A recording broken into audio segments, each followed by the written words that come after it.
Rreth manastirit të Deçanit janë shtuar masat e sigurisë pas sulmit me raketë që ndodhi të premten më 30 mars. Murgjit raportuan 2 eksplodime në orën 1:10 të mëngjesit, ndërsa në një kodër në afërsi të manastirit u gjet një lansues raketash. Të dielën, zëvendësi i PSSP-s, Stephen Shook, e vizitoi manastirin. Was to come to give my assurances that UMIC is treating this very, very seriously. The police commissioner is involved. Obviously, we have KFOR involvement. We've increased the security around the monastery. Look, there's no place for violence right now. This is a very sensitive period in Kosovo. And there's no place for that anywhere, anytime, but especially right now. Pa sa gospodinom Šukom smo danas razgovarali posebno o ovom najnovijem incidentu koji se desio i osjećamo se zaista ohrabrenima da će UNMIK i KFOR učiniti sve da se takvi napadi više ne ponove. Za nas je to zaista bio napad na manastir.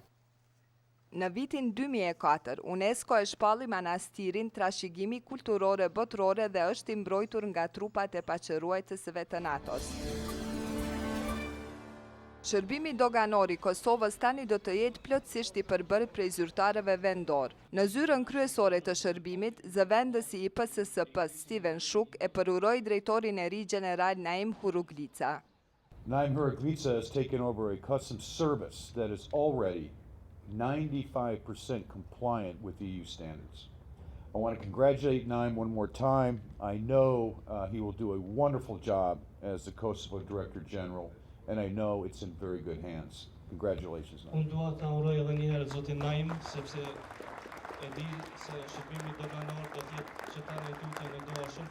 Në qendrën operative të doganave janë instaluar pajisje përmes të cilave do të monitorohen pikat kufitare të Kosovës. Përmes këtij sistemit bëhet një lloj verifikimi ose një lloj pastrimi vet punës që bëjnë ata doganierë, sepse vërtetohet saktë se a vërtet a mund ndodh një dukuri e tillë apo jo. Domethënë është edhe një mjet i mirë në masat antikorruptive, por njëkohësisht edhe në mbrojtjen e imigjit të shërbimit doganor.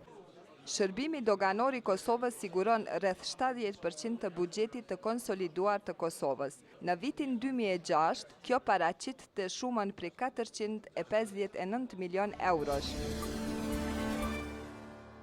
Të mërkurën, trupat mbrojtëse të Kosovës e shënuan ditën ndërkombëtare për ndërgjegjësim ndaj minave.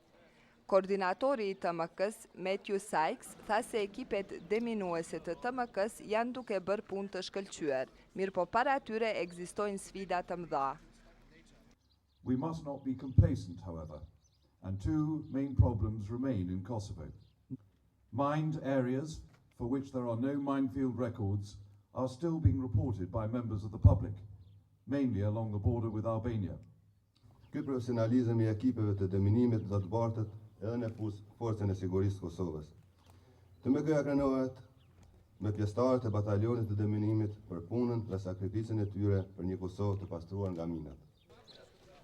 Prej viti 2004, TMK-ja ka shkatruar 919 bomba shpërndarëse dhe 4800 mina antipersonale.